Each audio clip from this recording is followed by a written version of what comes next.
Bonjour à tous and welcome to Learn French with Vincent, and we'll see in this video together les expressions and more precisely one French expression, and here it is: faire de la monnaie.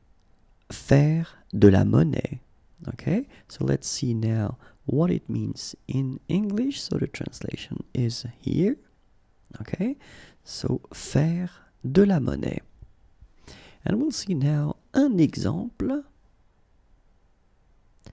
Excusez-moi, pourriez-vous me faire de la monnaie, s'il vous plaît?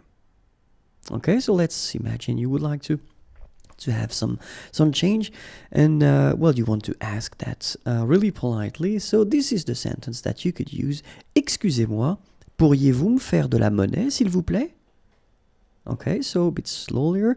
Excusez-moi, pourriez-vous me faire de la monnaie, s'il vous plaît? Remember, you should raise your voice at the end here, okay?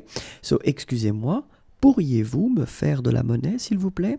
And in that case, you can see that you want to use this pronoun me, just to make it clear that it's for you, okay? So, if we think about this expression, in that case, you will have to use these pronouns, like here, me, okay? So, let's see how they will go with the other persons. So the first one, as we saw, so if it's for you, if it's me, okay, so in that case it's me faire de la monnaie.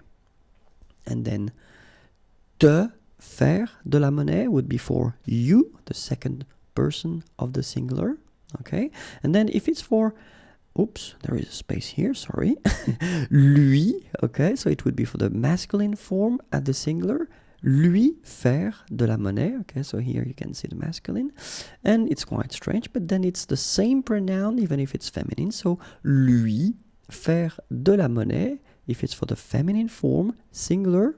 Okay, so let's see now the plural form, and so it would be nous faire de la monnaie, and then for vous faire de la monnaie.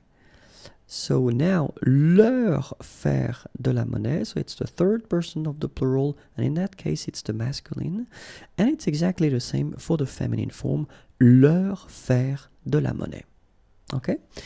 And voilà, au revoir et à bientôt.